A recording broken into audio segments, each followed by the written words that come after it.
आजिर ये भिडियो रे कला बिलेई रास्ता काटिबा शुभ ना अशुभ।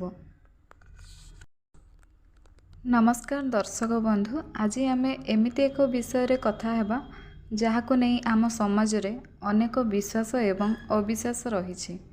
आज आम आलोचना करिबा कला बिलेई रास्ता काटिबा उपरे। एहा शुभ ना अशुभ आसंतु जानिबा।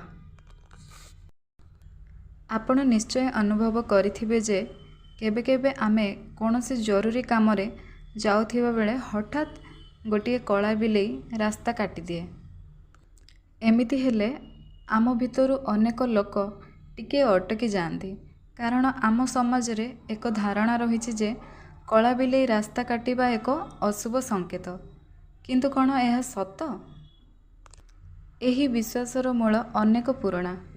विश्वर विभिन्न संस्कृति रे बिलेई को नहीं भिन्न भिन्न धारणा रही। केउठी बिलेई को शुभ और पवित्र मना जाए तो आउ केउठी एमानंकु अशुभ बा मंद शक्ति सह जोड़ा जाई थाए। आम देश रे भी कला बिलेई को शनिंक सहित जोड़ी देखा जाए, जहाँ अनेकंक मन रे भय सृष्टि करे।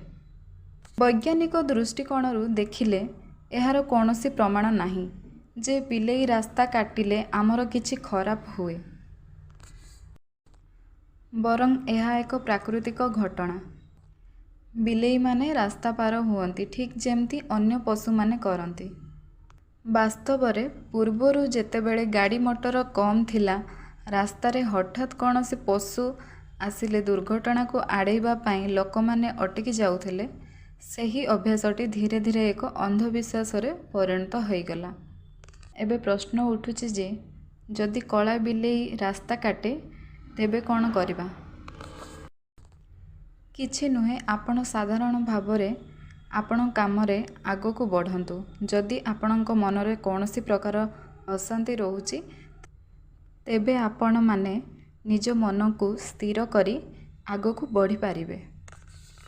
आम भाग्य कौनसी बिलेईर रास्ता काटिबा उपर निर्भर करे नाही। आम भाग्य आम कर्म उपरे निर्भर करे। कला बिलेई को नहीं आपणक मतामत कौन निश्चिंत जणाइबे।